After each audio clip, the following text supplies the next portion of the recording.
회로 이론에서 RLC 회로가 전기를 전공하지 않으신 분들이 가장 힘들어하는 부분이에요.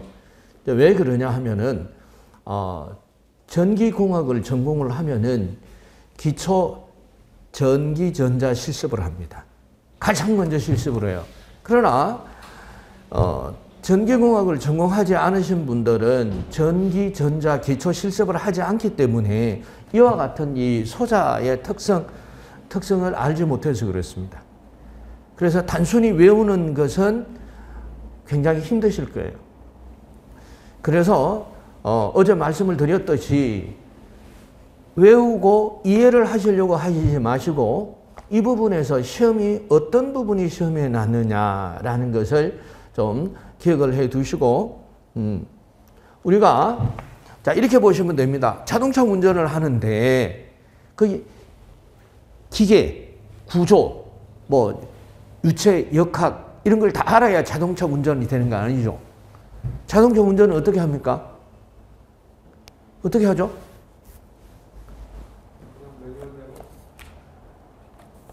그냥 핸들 돌리면 되죠.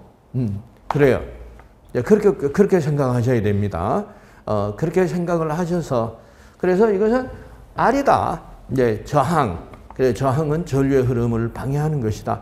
그래서 L과 C는 뭐요? 리액턴스였죠.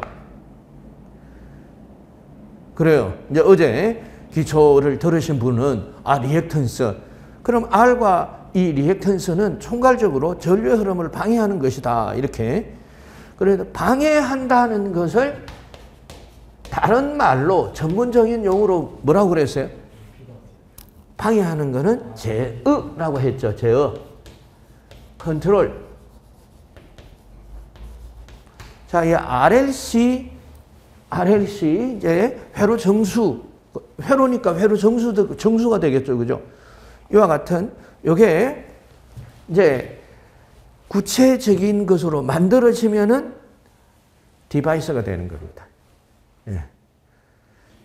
그래서 제어를 한다라고 하는 것은 내가 원하는 목표물로 바꾼다, 이렇게 조정을 한다 이런 뜻입니다.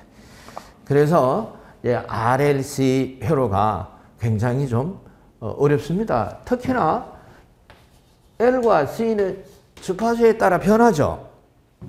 주파수에 따라서 변한다라고 하면은 이게 크기 성분만 있는 것이 아니라 위치, 방향 성분을 가지고 있다라는 겁니다. 더더군다나 힘든 거예요. 크기 성분만 가지면은 좋겠는데, 그래서 크기 성분만 가진다 이러면은 2 더하기 3, 여기 봅시다. 우리가 간단한 예로 3 더하기 4는 얼마예요? 7이에요. 그런데 얘가 위치와 방향 성분을 가지면은 3 더하기 4가 5가 돼요. 이걸 이해하지 못한다라는 거죠. 그런데 어제 강의를 들으신 분은 자, 여기 앞에 J를 쓰고 여기에 크기는 어떻게 한다고요? 루트 3의 제곱 플러스 4의 제곱이 돼서 5가 된다라는 것을 아실 거예요. 그죠? 이거 들어봤다.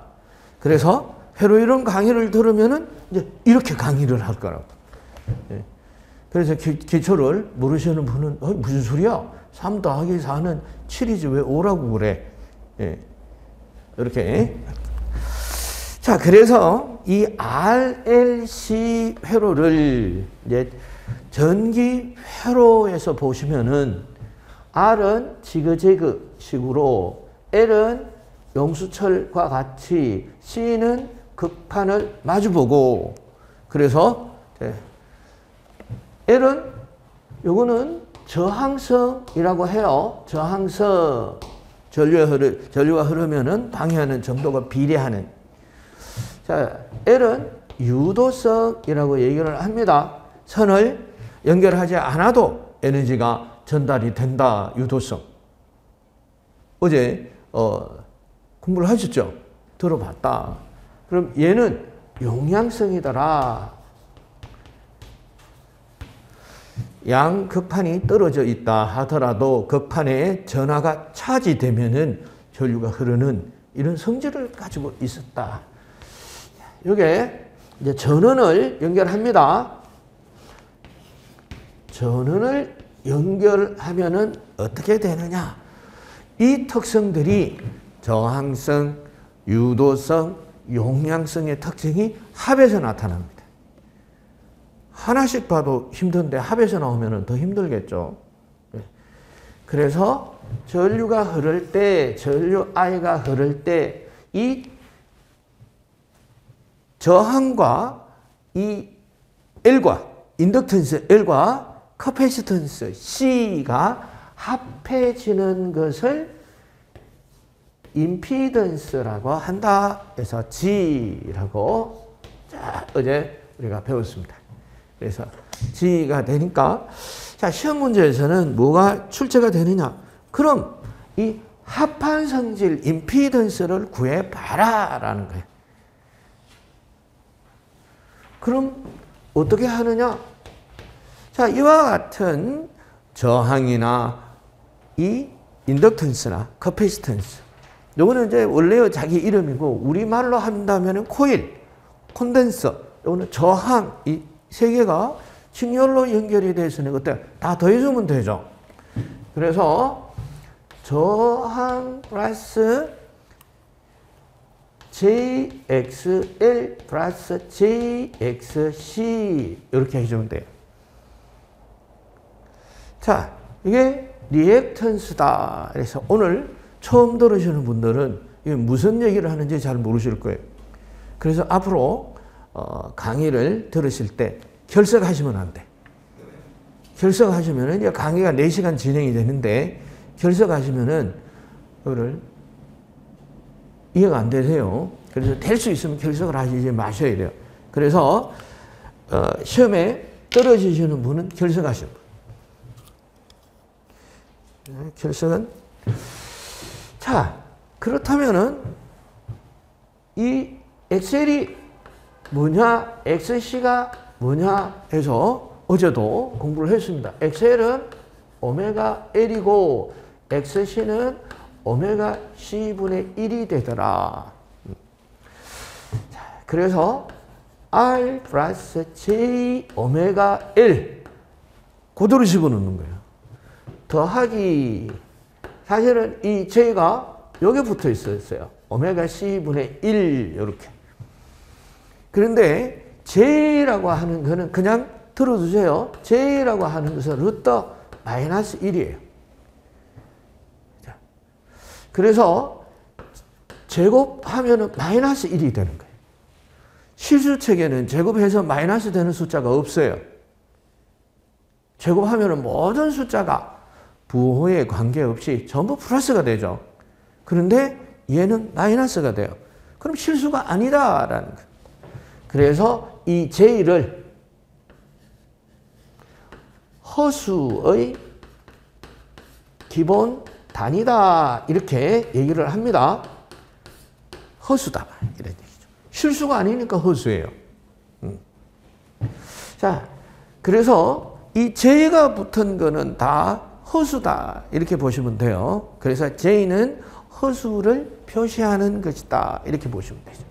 그래서 이러한 것들이 다 허수이며 허수는 제곱하면은 마이너스 1이 되고 허수의 위치가 이거는 어때요? 분모 위치에 있죠. 그래서 이 허수다 이제 이렇게 보시면 되시겠습니다. 예. 그래서 이제 앞으로 이 회로 이론을 공부하시면서 이제 이러한 형태로 보실 거다. 그래서 임피던스를 표현을 할 때 기본적인 것은 R 플러스 JX 이렇게 쓰실 거예요. 그러면 요거는 실수고 우리가 아는 실수고 얘는 허수다 이렇게 보시면 됩니다. 허수를 사용하는 목적은 여기 위치와 방향을 나타내려고. 자, 이 위치와 방향이 의미하는 것은 뭐냐? 우리가 기본이니까 이런 얘기들을 많이 들으셔야 돼요. 그래서 XY 직각좌표에서 1, 2, 3, 4, 5 X축 방향으로 가면은 얘가 2가 되고 얘는 5가 돼요. 뭐 큰 다른 의미는 없어요. 그런데 얘를 Y축 방향에서 봤을 때는 어떠냐? Y축 방향에서 봤을 때는 어때요? 2가 돼도 제로, 5가 돼도 제로예요. 크기가 달라졌죠? 어디에서 보느냐에 따라서. Y축도 마찬가지예요. 하나, 둘, 셋, 넷, 다섯. 이게 2다. X축으로 보면 제로. 얘가 5다. X축으로 봤을 때는 제로. 그래요. 그래서 그러면은 얘가 3, 4, 3, 4. 얘를 어떻게 나타낼 거냐? 그죠? 얘를 자, X축으로 3의 방향이고 Y축으로 4의 방향으로 가 있는데 그럼 얘를 3이라고 그럴까? 4라고 그럴까? 나타낼 수가 없다. 그죠? 이런 문제가 발생을 하죠. 그래서 이런 경우에 X축을 실수축이라고 하고 Y축을 허수축이라고 합니다. 허수축이라고 해서 얘를 3 더하기 4인데 허수축에는 뭐를 붙이기로 했어요? 허수의 기본 단위인 J를 붙인다. 이런 뜻이. J를 붙이고 그러면 얘 크기는 어떻게 나타낼 거냐? 그래서 크기는 루트를 해서 앞에 그 제곱 플러스 뒤에 그 제곱을 하니까 얘는 5가 되더라. 이렇게 나타냅니다. 예. 그래서 전기공학을 공부를 하실 때 특히 교류에 있어서는 이게 기본이에요. 왜? 교류는 그 크기가 시간에 따라서 다 틀리죠. 그래서 그 크기가 이렇게 나타나지는 거예요. 이렇게. 그래서 이렇더라. 지금 이것을 오늘 들으면서 다 이해를 하려고 하시면 안 된다고 그랬죠. 아, 이렇게 나타내는 방법이 있구나라는 거 이렇게 보시고, 자, 제가 이제 설명을 드리려고 하는 거는 허수의 특징에 대해서 설명을 드리려고 해요. 첫 번째 특징이 제곱을 하면은 허수의 기본 단위인 J는 루트 마이너스 1인데 제곱을 하면 마이너스 형태를 띈다라는 거죠. 실수에는 그 어떤 수도 제곱을 하면 마이너스가 되지를 않습니다. 한번 볼까요? 3이다. 그런데 사실은 얘가 플러스 3이죠. 그래서 플러스 3을 제곱하면은 9가 되는데 역시 플러스 9가 되더라. 그럼 같은 숫자로 마이너스 3을 제곱을 하겠습니다. 그래서 얘를 제곱을 하면은 어때요? 마이너스를 제곱하면 플러스가 되고 9가 되죠. 그래서 플러스 3을 제곱해도 9, 마이너스 3을 제곱해도 9. 이건 실수예요, 실수. 그러나 허수인 J3을 제곱을 하게 되면은, 자, 앞에 J가 마이너스 1이라고 했고 3이에요. 제곱을 하면은 마이너스 제곱에 3의 제곱이니까 마이너스 얘는 9가 되는 거예요. 9. 안 잘렸네요. 네, 여기까지 들어가네요. 마이너스 9. 이렇게 완전히 다르다. 그리고 이런 성질이 있다라는 것을 말씀을 드리고, 이런 것을 지금 기초 시간에는 보는 것, 이걸 봐서 이해를 하는 것이 아니라 이런 게 있다. 오메가 C가 되면은 얘가 이제 또 두 번째 특징은 J라는 것이 위치가 바뀌면 부호가 바뀐다. 이걸 기억을 하셔야 돼요. 얘는 J 했으니까 플러스 J라는 얘기죠. 숫자나 문자 앞에서 아무런 부호 표시가 없으면 플러스죠. 마이너스는 생략을 못하지만 플러스는 생략을 해요. 우리가 1이다. 이런 사실은 그냥 1이 아니라 플러스 1이죠. 마이너스 1이다 해서 마이너스를 생략할 수는 없어요. 플러스는 생략한다. 자, 그래서 얘는 다시 어떻게 쓸 수 있냐? J 오메가 L 마이너스 J의 오메가 C분의 1 해서 분모 위치에서 분자로 올라가면은 앞에 부호가 바뀌어서 플러스 J가 마이너스 J가 돼요. 자, 그래서 얘도 J가 있고 얘도 J가 있으니까 요거를 묶어낼 수가 있죠. 요거를 결합법칙이다. 이렇게 얘기를 하죠. 그래서 더하기 J를 한다면은 오메가 L 마이너스 오메가 C분의 1이 뭐가 되느냐? 임피던스가 돼요. 뭐에? 요거 R과 L과 C를 한 줄로 연결했을 때의 임피던스다. 그럼 RLC 회로에서 시험에 나오고 반드시 기억을 해야 되는 것은 뭐냐? 몰라도 기억을 해야 되는 게 뭐예요? 바로 요겁니다.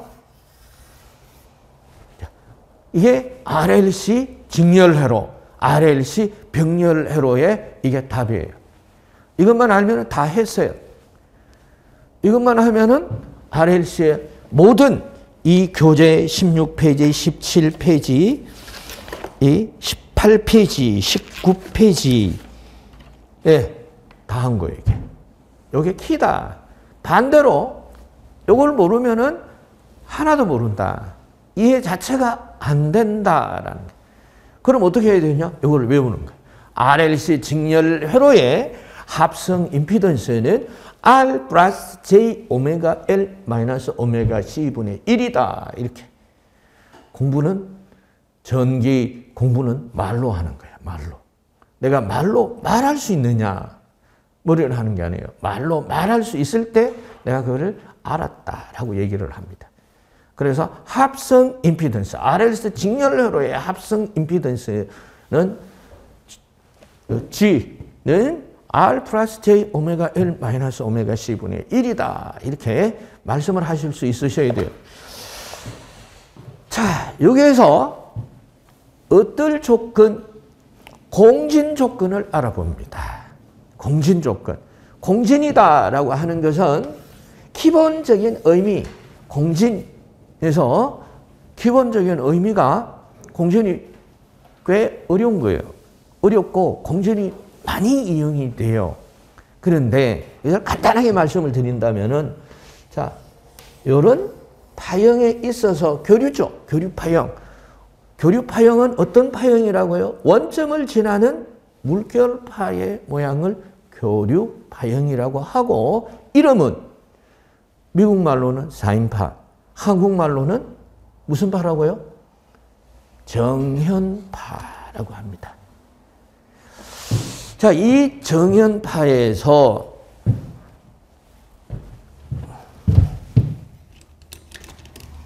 파형이 하나 더 있다. 반드시 파형이 요 X축을 지나는 점이 같아야 해요. 자, 어떤 파형이 우연하게 X축을 지나는 그 점이 일치한다면은 그래서 파형이 크기는 다르지만은 사실은 겹쳐 있죠. 이럴 경우에 이 두 파형이 합해져서 실제적인 파형은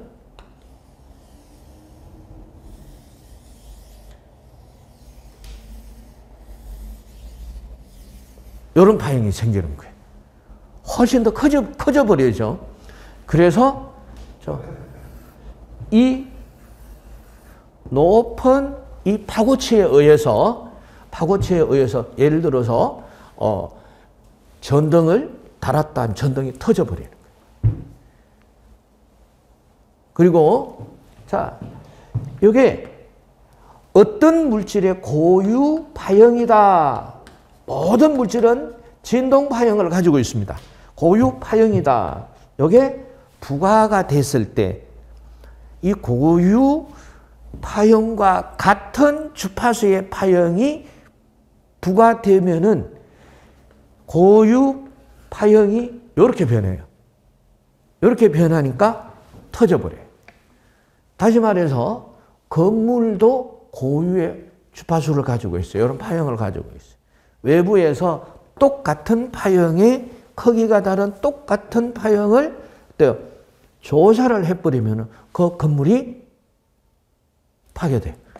무너져 버립니다. 다리가 끊어져야 돼요. 건물이 진동을 하다가 9.11 테러 사태에서 건물 내려앉는 거 보셨죠? 그렇게 팍 내려앉아 버립니다. 이걸 뭐라고 하느냐? 공진주파수라고 해요. 그래서 위성에서 사람마다의 이런 고유 주파수를 안다면은 그 주파수를 조사하면은 사람을 어때요? 살상을 할 수도 있어요. 아주 무서운 얘기입니다. 자, 이것을 극도로 공부를 하는 것이 바로 파괴공학이에요. 자, 어쨌든 이 공진 조건을 알아보자. 공진 조건. 공진이 되려면은 첫째, 이러한 전류가 최대가 돼야 돼요. 최대값이 되어야 된다. 직렬, RLC 직렬 회로의 공진 조건에서 RLC 직렬 회로의 공진 조건에서 전류가 최대일 때 그리고 임피던스가 최소일 때. 그렇죠? 왜? 자, 어제 우리가 ohm의 법칙을 배웠습니다. I는 R분의 V다. 전류가 최대일 조건은 임피던스가 최소가 돼야 되죠. 그렇죠? 자, 그래서 임피던스가 최소가 될 조건을 보자라는 겁니다. 자, 우리가 공부를 하면서 저항은 변하지 않습니다. 어떤 경우에도 변하지 않습니다. 그러니까 이거 최대, 최소 될 조건이 없어요. 최대가 최소예요. 얘는 안 변하니까. 3이면 끝까지 3이에요. 그럼 3이라는 숫자의 최대치가 얼마예요? 뭐 3은 3이지. 3이라는 숫자의 최소치는 얼마예요? 3이죠. 안 변한다니까 이렇게. 그런데 얘는 변한다라는 겁니다. 변하죠. 주파수에 따라서. 얘는 변하는데 그럼 임피던스가 얘는 안 변하고 최소일 조건은 얘가 얼마가 되면 최소가 되겠어요? 0이 되면 되겠죠. 제일 작은 숫자는 0이잖아. 그래서 이제 그걸 알았으면은 다 알은 거예요. 자, 보겠습니다. 임피던스가 R 플러스 J 오메가 L 마이너스 오메가 C분의 1이 되는데 얘가 제로가 될 조건을 알아보도록 하겠습니다. J 오메가 L 마이너스 오메가 C분의 1이 제로가 된다면은 자, J가 넘어오면은 모든 수치에 0을 곱하면 어떻게 되겠어요? 0이 되더라. 이렇게 되겠죠? 0이 된다. 자, 이번에는 오메가 L 마이너스 오메가 C에서 마이너스 오메가 C가 이항을 한다면은 어떻게 되나요? 오메가 L은 오메가 C분의 1이 되겠죠? 오메가 C분의 1이 되겠더라. 자, 그래서 여기서 잘 보셔야 돼요. 이제 사칙 연산의 이항을 합니다. 사칙 연산의 이항을. 그래서 내가 사칙 연산의 이항을 잘 알고 있느냐 해서 여기 보겠습니다.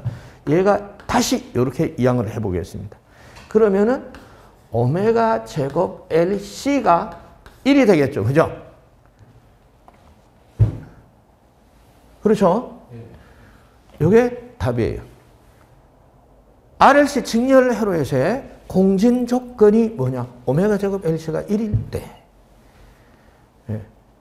그래서 여기서도 보시면은 뭔가 모르지만 1이라고 했어요.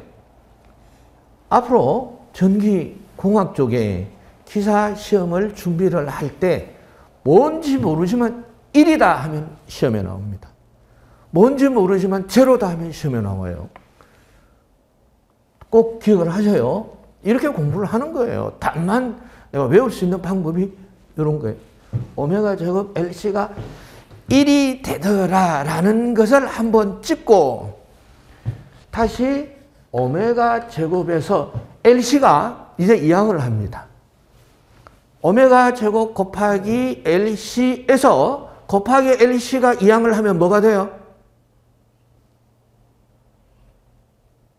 뭐가 되나요? 곱하기가 이항을 하면 뭐가 돼요? 나누기가 되더라 해서 LC분의 1이 되더라.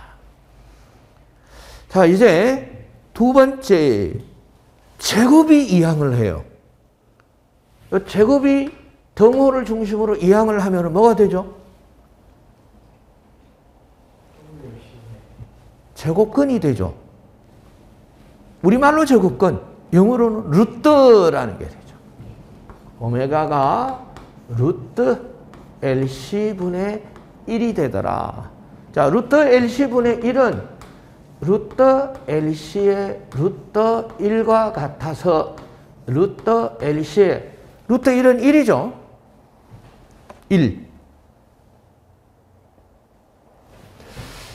자, 그래서 오메가가 루트 LC분의 1이 되더라. 그런데 자, 어제 우리가 공부를 하면서 오메가를 뭐라고 했어요?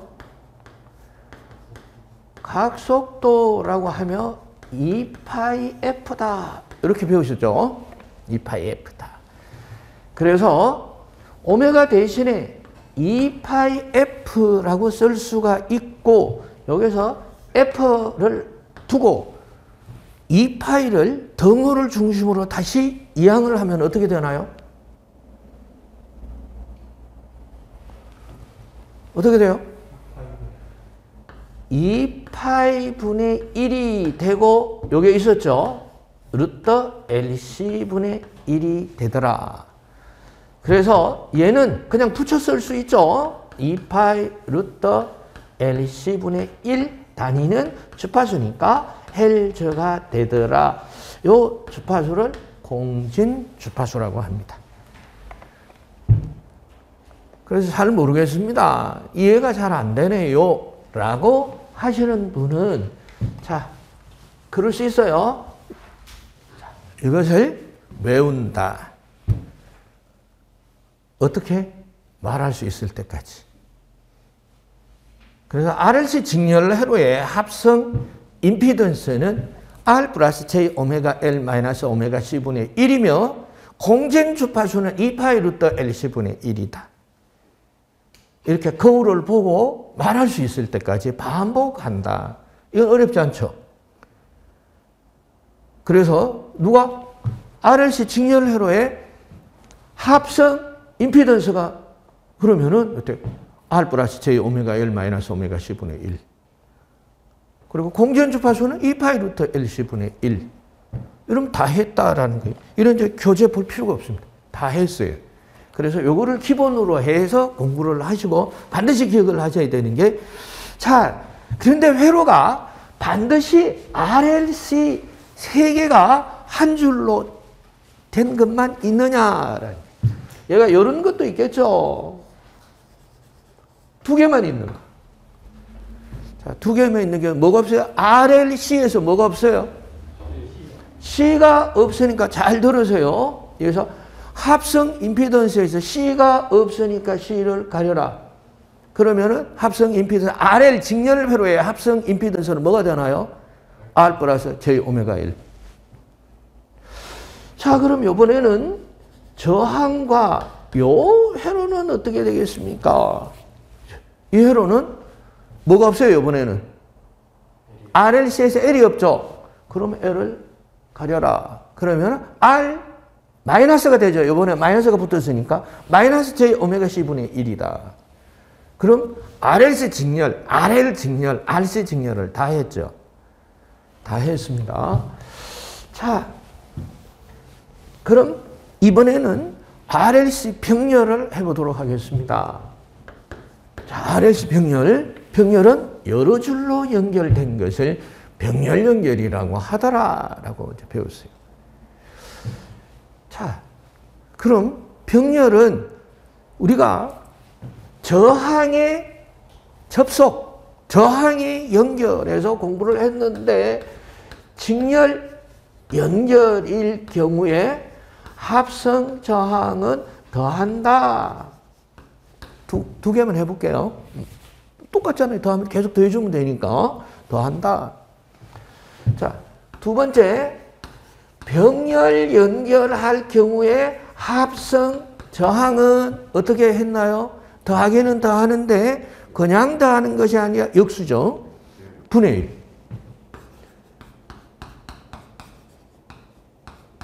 이래서 여기 끝나는 것이 아니라 다시 역수 이렇게 했죠. 자, 배운 대로 해. 이렇게 배웠으니까. 이제 직렬 임피던스였죠.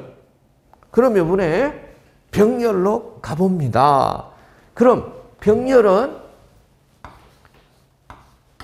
왜? 역수하라 그랬으니까. 여기 R이 있으니까, 여기 R이 있으니까 그때 분의 1. 자, 여기서도 얘가 JωL이었죠. 그럼 JωL 분의 1 이렇게. 그럼 얘는 JωC 분의 1이었죠. C는 그럼 더하기 JωC 분의 1 분의 1 이렇게 되겠죠. 자, 그런데 얘부터 복잡하니까 얘부터 먼저 한번 해보겠어요. 번분수. 자, 이와 같이 A분의 B분의 C분의 D 형태를 번분수라고 합니다. 그럼 이 번분수는 뭐요? 가로선, 기준선을 중심으로 해서 가까운 쪽의 곱이 분모, 먼 쪽의 곱이 분자죠. 자, 그래서 BC분의 AD가 되더라. 그런데 얘를 보니까, 그렇죠? 뭐요? 요거 밑에는 두 개 있는데 위에는 하나밖에 없네요. 그럼 어떻게 해야 돼요? 1은 뭐하고 같아요? 1분의 1과 같죠. 그래서 기준선을 중심으로 해서 가까운 쪽의 곱이 분모, 먼 쪽의 곱이 분자 해서 얘는 돼요. 1분의 JωC가 되니까 1분의 JωC는 JωC죠. 더하기 그래서 JωL 더하기 JωC 이렇게 됐어요. 그런데 J라고 하는 허수는 분모에 있으면 안 돼. 얘는 분자로 꺼집어 올려야 돼요. 꺼집어 올리면 어때? 부호 바뀐다 그랬죠. 그래서 부호가 얘를 올리면은 이렇게 되더라. 자, 그래서 여기도 J가 있고 여기도 J가 있네요. 그럼 J로 묶어내는데 얘 위치 바꿔서 플러스로 묶어낼 수 있죠. 그죠? 위치 바꾸면 되죠.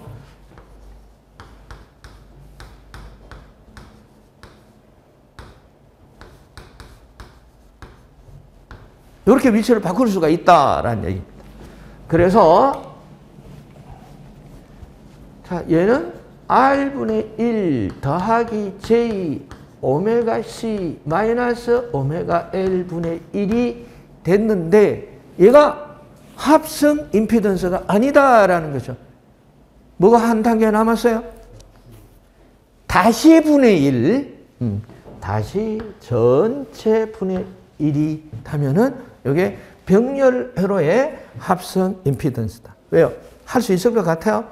어려워요? 자, 그래서 어려울 수도 있어요. 잘 생각이 안 날 수도 있습니다. 잘 들어보세요. 병렬회로의 합성 임피던스는 역수를 더해서 다시 역수를 하라고 했으니까 역수, 아래 역수는 모르는 분이 없어요. 그냥 분의 1 하면 되니까. 그런데 얘는 어떻게 하느냐. 이렇게 하려니까 아이 머리 아파. 잘 들으셔야 돼요. 이거는. 왜? 여기 바로 별해라고 하는 거예요. 별해. 그럼 어떻게 해야 되느냐? 그럼 똑같이 더하기 J를 써놓고 이제 갈로 안에가 문제가 되잖아요. 갈로 안에가. 잘 들으셔야 돼. 누구도 얘기를 해주지 않아요. 한번 들으면 30년 기억하는 거예요. 저도 배울 때 이렇게 배웠습니다. 우리 교수님한테. 예. 그리고 교수님 이름도 성함도 제가 안 잊어먹은 배진호 교수님이라고 굉장히 전기공학계에서 아주 이름이 그 당시에 이름이 있었던 분이세요. 1981년에. 자, 제가 배운 게 1981년에 배웠다. 지금도 기억하잖아요. 자, 그래서 잘 들으세요. 오메가 L과 오메가 C의 자리를 바꾼다. 되시겠어요? 요건 외워놨잖아요. 요건 외워놨으니까 왜 그걸 보고 외웠잖아요. 그래서 얘 자리를 바꾼다. 이거는 되겠죠? 그래서 오메가 L 자리에 오메가 C를 쓰란 말이에요. 이렇게 자리 바꿨다. 마이너스 오메가 C 자리에 오메가 L을 쓰라는 1 자리 바꿨죠. 그리고 나서 분의 1 하라고 했잖아. 그럼 하라는 대로. 이게 병렬회로의 합성 임피던스다. 하실 수 있겠죠? R분의 1 더하기 J를 해놓고 오메가 L과 오메가 C 자리를 바꿔놓고 원래 하는 거예요. 병렬로 전체 분의 1 이렇게 해야 끝이 난다. 자, 그럼 다 했어요. 여기도 마찬가지예요.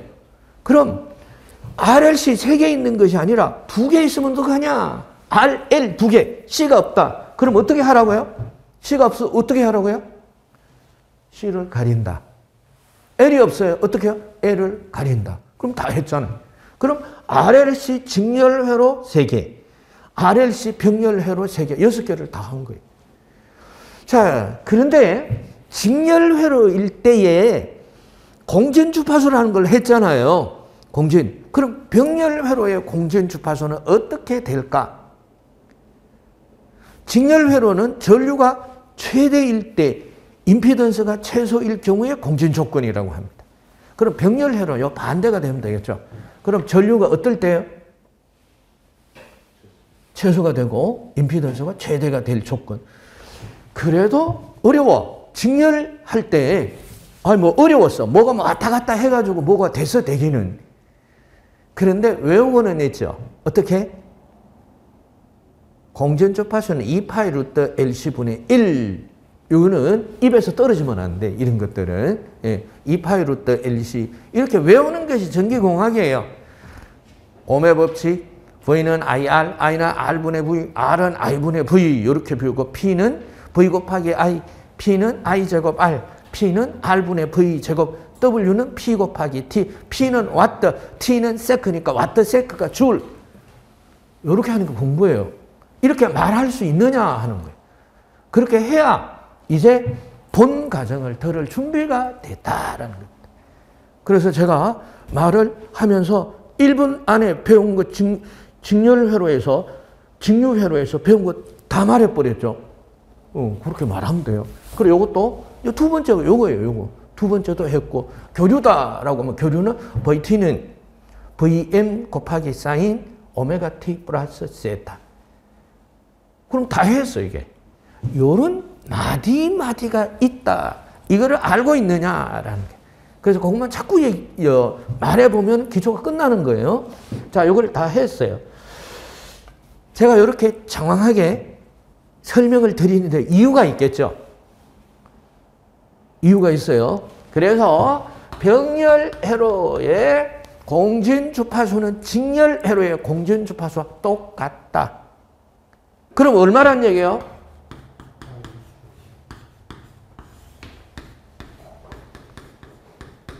자, 이렇게. 자, 그럼 RLC 직렬회로와 RLC 병렬회로에 대한 것을 다 끝났습니다. 넘어가도록 하겠습니다. 기타 이렇게 되는 거는 제가 말씀드린 이 내용을 확실히 기억을 하고 나서 살을 붙여서 공부를 하셔야 돼요. 그래서 요거를 부정확 할 때 더 해도 머리에 기억이 되질 않습니다. 바람이 불면 다 없어져요. 그래서 이렇게 이제 기억을 하시고, 자, 교재 20페이지 교류 저적 보도록 하겠습니다.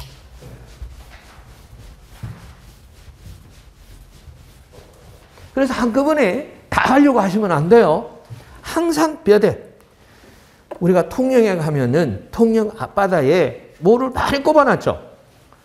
이렇게 앞바다에 보시면은 이게 무수히 꼽아놨어요. 이게 뭐예요, 이게? 예. 통영에 가면은 굴, 김, 양식을 많이 하죠. 그래, 굴도 어때? 처음에 그 씨를 뿌려서 얘가 커지는 거죠. 그런데 바다에 굴씨를 뿌려봐요. 다 흩어지죠. 파도가 한 번 휩쓸면 하나도 없어지죠. 그래서 이 안에는 뭐가 있냐? 안에 뭐가 있겠어요? 이렇게 발이 있는 거예요. 발이 있어서 이 발에다가 굴씨나 이 김을 양식을 하면 어때? 바람이 불어도 파도가 쳐도 이게 어때? 휩쓸려 가지 않죠. 요거를 뭐라고 합니까? 프레임이라고 합니다. 공부도 마찬가지예요. 공부도 이와 같은 프레임이 있어야 공부를 하면서 기억을 할 수 있는 거예요. 자, 다음 20번 보면은 이러한 교류 전압과 전류가 돼요. 곱하면은 교류 전력이 되더라. 그래서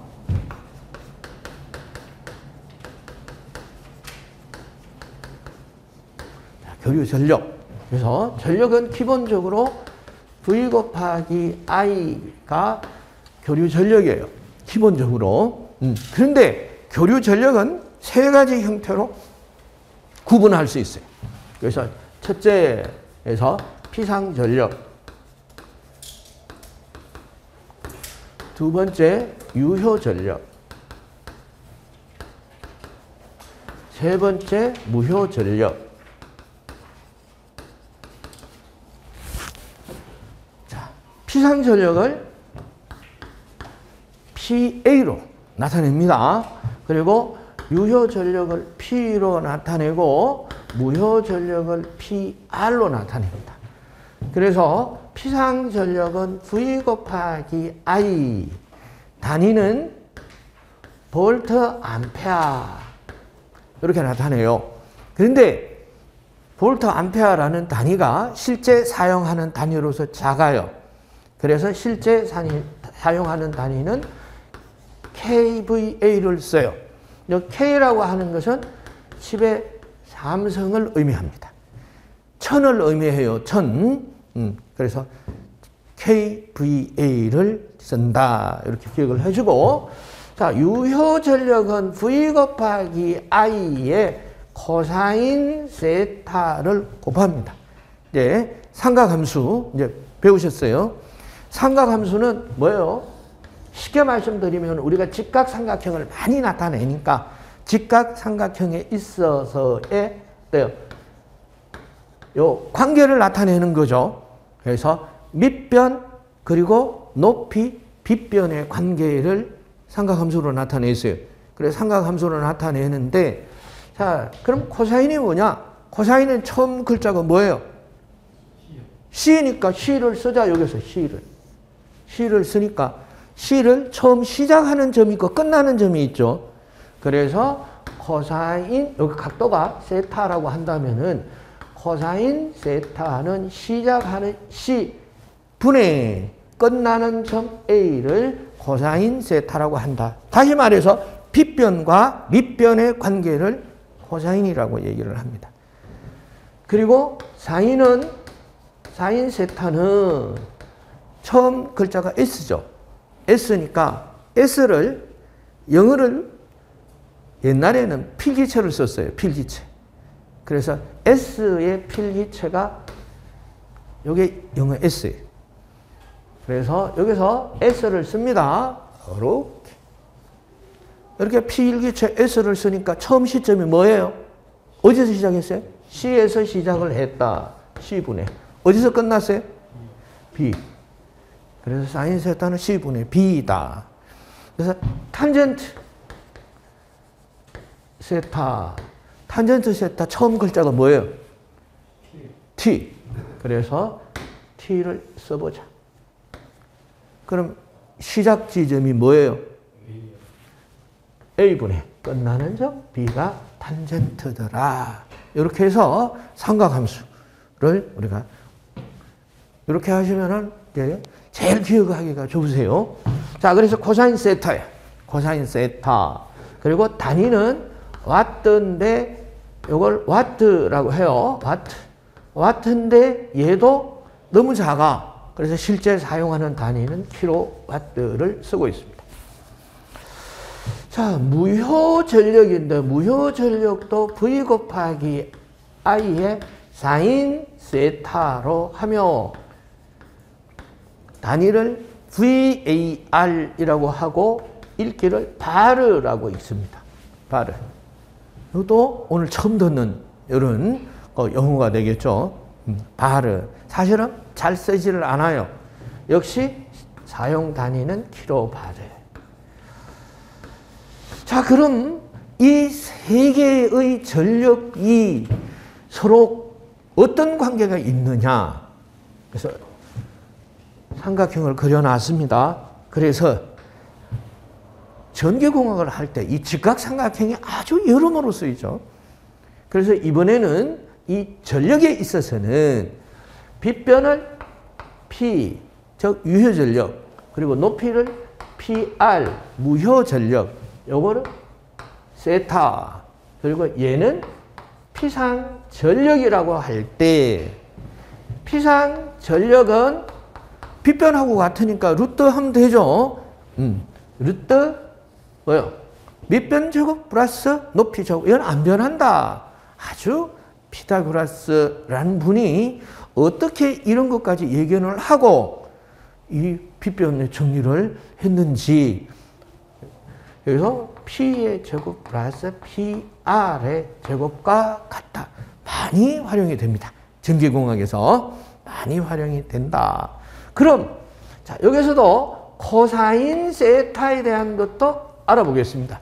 코사인 세타, 이제 시작점이 뭐가 됐어요? C가 아니라 뭐가 됐어요? 시작점이? P. 끝점이? P. 이렇게. 얼마나 쉬워?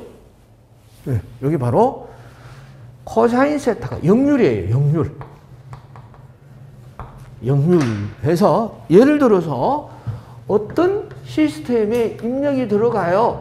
어떤 시스템인지 몰라. 입력이 10이라는 게 들어갔어요. 그럼 여기에 출력이 9라는 게 나오고 하나가 손실이 됐다. 자, 이렇게 해서 입력이 들어갔을 때 출력이 얼마가 나오느냐 하는 이 비를 나타내는 게 역률이에요. 얘는 이제 내가 10이라는 걸 받아서 일하는데 얼마나 썼냐? 출력이 일하는 거잖아요. 그 비를 나타내는 것이 역률이다. 이제 사인 세타는 이제 용어만 들어두시면 돼요. 무효율입니다. 일을 하는데 사용하지 않은 전력이 얼마나 되냐를 나타내는 게 무효율입니다. 무효율.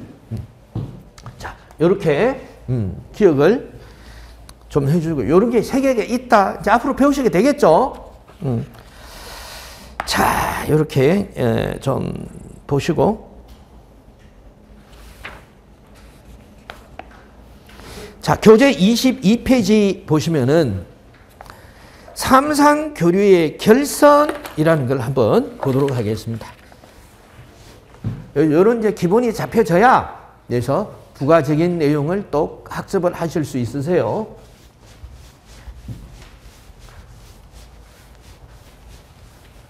자, 이제 결선이라는 것을 배우시게 될 텐데, 네, 어제 공부를 하시면서 이렇게 권선, 여기 이제 철심에 권선을 감아놓은 거예요. 권선에 전원을 연결하면 얘가 자석이 된다고 그랬죠. 자석이 되어서 뭐가 자석 파이가 나오니까 자기장이 만들어집니다. 이 자기장 내에 똑같은 권선을 이렇게 서로 마주보고 설치를 하게 된다면은 여기에서도 뭐가 유도 기전력 E가 만들어진다고 그랬죠. 그죠? 선을 연결하지 않아도 전압이 넘어가서 여기에 부하의 전류가 흐른다. 유도전류다라고 말씀을 드렸어요. 그리고 이게 뭐냐? 변압기예요. 변압기. 자, 이와 같은 변압기인데 파형이 몇 개가 지나가요, 지금? 하나죠. 파형 요게. 요런 파형 하나가, 요런 파형 하나가 이렇게 지나간다. 이것을 단상이다. 이렇게 얘기를 합니다. 단상이다. 이렇게 얘기를 하고 이렇게 표시를 해요. 파이를 나타내서 단상이다. 그런데 우리가 사용을 하는 또는 송배전 계통에서 전송을 하는 전력은 삼상이에요. 삼상. 여기 3개가 있어요. 3개.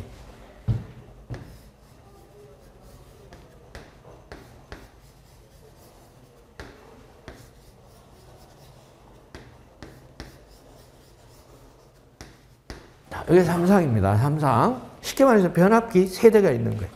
변압기가. 이게 이렇게 같은 통 속에 담겨 있어요. 이 변압기예요. 자, 이런 변압기 3개가. 자, 이런 변압기 3개가 입력 측에 보니까 선이 2가닥, 4가닥, 6가닥. 출력 측에도 6가닥이 필요해요. 그래서 얘가 어디에서? 발전소에서 전기 수용가인 우리 집까지 와요. 그럼 발전소가 어디에 있냐? 경기도 화천에 있어요. 화천댐 아시죠? 화천댐, 경기도 평화의 댐이 있는데 화천댐에서 강원도, 참 경기도가 아니라 강원도. 예, 말씀 잘하셨어요. 강원도 저쪽에 아주 강원도에서 그 분계선이 있는 뭐 그 정도 올라가죠. 자, 거기서 서울까지가 300km가 넘는다 이런 얘기. 300km가 넘는데 이런 선을 연결하는 것이 굉장히 힘들죠. 비용도 많이 발생을 하고 이제 유지보수 비용도 많이 발생이 되겠죠. 그래서 이것을 좀 효율적으로 사용하는 방법이 없냐. 그래서 이걸 바꿉니다. 어떻게?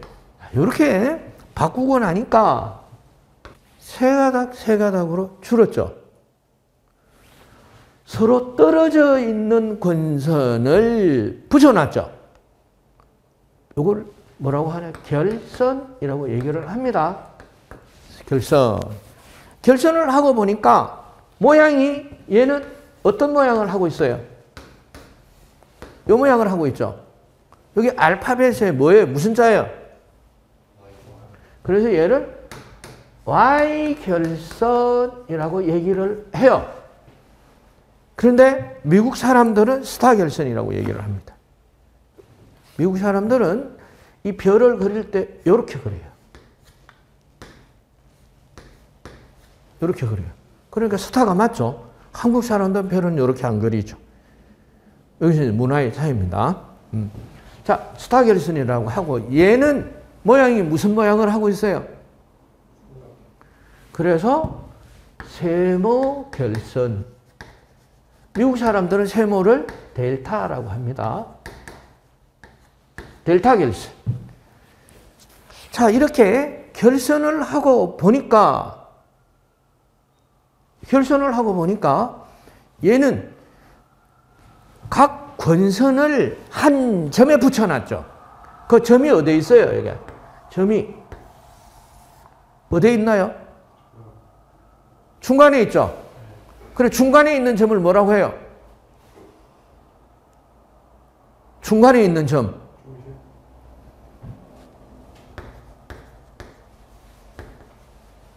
뭐 중점이지. 이걸 중점이라고 하고, 중점은 접지할 수 있다. 접지를 한다는 얘기는 외부에 이상전압이 유입이 됐을 때 빨리 땅으로 방전을 하니까 높은 전압에 안전하게 운영할 수 있다. 전기선들이 밖에 많이 이렇게 철탑을 해서 수십 킬로, 수백 킬로 오죠. 그러니까 외부에 뭐에 노출이 됐나? 낙뢰에 노출이 됐다. 그래서 이런 송배전 계통에서 가장 많은 사고가 유발이 되는 게 낙뢰입니다. 전체 사고의 60% 이상이 낙뢰예요. 낙뢰, 이 전압은 몇 볼트일까요?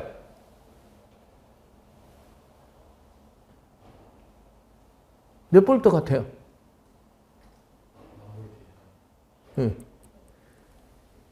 10억 볼트예요. 10억 볼트. 전송 전압이 34만 5천 볼트, 76만 5천 볼트인데, 그죠? 10억 볼트. 그런 엄청난 전압이 들어와 버리면 모든 게 다 어때요? 타버리겠죠. 그래서 자, 외부에 이상 전압이 들어옵니다. 들어왔어요. 선로를 타고 이렇게 가다가 보니까 길이 세 갈래가 있네요. 어떻게 해요? 하나, 둘, 세 갈래가 있는데 이 전류는 어때요? 뭐가? 저항하고는 상극이죠. 그런데 이쪽으로 가려고 보니까 권선이 그 저항과 리액턴스가 있고 여기 저항과 리액턴스, 즉 저항이 있다는 얘기예요. 그럼 이쪽 길을 보니까 저항이 있어요, 없어요? 그럼 이쪽으로 갑니다. 저항이 없다는 것은 저항이 몇 옴이라는 얘기죠? 0옴. 자, 한번 보겠습니다. I는 어떻게 나타낼 수 있나요? R분의 V인데 얘가 몇 옴이라고 그랬어요? 0옴. 그러면은 전류가 몇 암페어예요? 전압에 관계없이 저항이 제로일 때 전류는 무한대가 되죠. 무한대. 그래서 이쪽으로 무한대 전류가 흘렀어요. 이 낙뢰가 아무리 높다 하더라도 10억 볼트라고 하더라도 전류가 무한대가 될 리는 없죠. 그러니까 100% 땅으로 빠져버려. 땅으로 빠져버리니까 얘들은 어때? 안전하게 정전 없이 운용이 가능하다. 뭐가 있음으로써 충점을 접재함으로써 아주 대단한 거예요. 그래서 낙뢰가 치더라도 우리는 TV 보죠. 낙뢰가 치더라도 봐봐죠. 왜? 요거 있었어. 충점. 얘는 충점이 있어요, 없어요? 없다. 그래서 Y결선의 특징은 충점이 있다. 델타 결선의 특징은 충점이 없다. 그래서 66kV 이상의 높은 전압에 운용하기에는 이게 위험해요. 이 결선이. 그렇다면 송배전 구간에는 이 결선이 돼 있다라고 보시면 되겠죠. 그래서 얘는 또 어떤 장점이 있느냐? 요 가장 큰 장점 하나만 알고 넘어갑니다. 자, 보시겠습니다. 운용하다가 이 변압기, 여기 단상 변압기들이에요. 이 단상 변압기들인데, 이 변압기가 고장이 나는 경우가 있을까요? 없을까요? 있겠죠. 고장이 났어요. 고장이 났어요. 이렇게. 고장이 나서, Y결선 보겠습니다. 전류가, 얘는 가요. 예? 여기도 전류가 나가는데, 이쪽은 어때요? 없죠. 그러면 전체 정전. 그럼 얘 두 상에 걸려있는 부하에 다 타버립니다. 예. 그래서 전체 정전. 얘는 봐요. 하나가 똑같이 고장이 났어요. 전류가 나가고, 전류가 나가니까, 네. 정전이 돼요, 안 돼요? 그렇죠. 얘 특징은 이거예요. 운영 중에 한 대가 고장이 나도 정전 없이 삼상 서비스가 가능하다라는 여기 델타 결선의 특징이에요. 그래서 요거는 어떤 계통이 하면은 배전 계통이나 수용가 쪽에 사용을 하고 요거는 송전 계통에 사용을 하면은 적정한 방법일 것이다. 자, 이렇게 해서 개요에서 왜 결선을 하느냐? 결선을 하면 어떤 결선을 운용하고 있냐? Y결선, 델타 결선. Y결선의 장점은 충점이 있다. 충점을 접재해서 높은 전압에 안전하게 운영할 수가 있다. 델타 결선은 한 대가 고장이 나더라도 중단 없는 삼상 서비스가 가능하다라는 걸 알고 공부하자라는 겁니다. 어디에? 전력공학에 있어. 그래서 나머지 것들은 그때 가서 배우면 되죠. 기초에서 다 배우면 머리가 터지겠죠. 이렇게 해서 결선해야 돼. 하니까 좋더라. 이렇게 아는 것이 중요하다. 자, 넘어가도록 하겠습니다.